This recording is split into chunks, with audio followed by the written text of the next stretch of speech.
进去。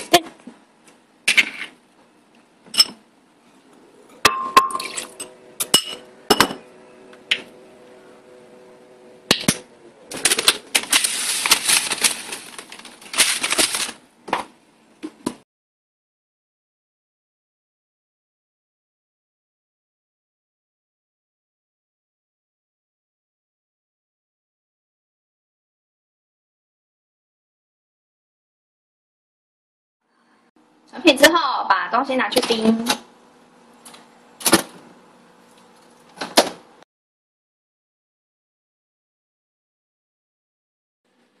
冰淇淋完成喽。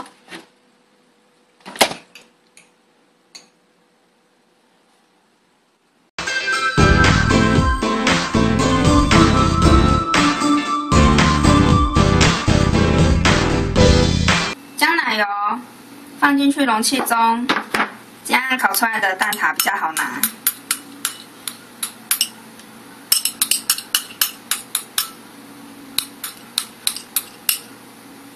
之后将吐司擀平，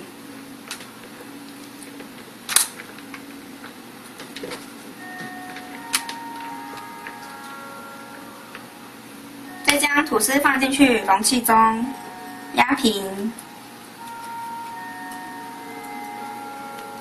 好，再将用好的蛋放进去容器中，适量就好，可以放进去烤箱里咯。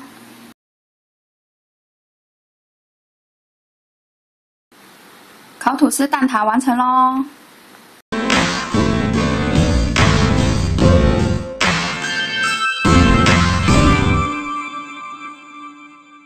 将全部材料放一起之后，热油锅。 然后将这边的食材一匙一匙的捞进去油锅。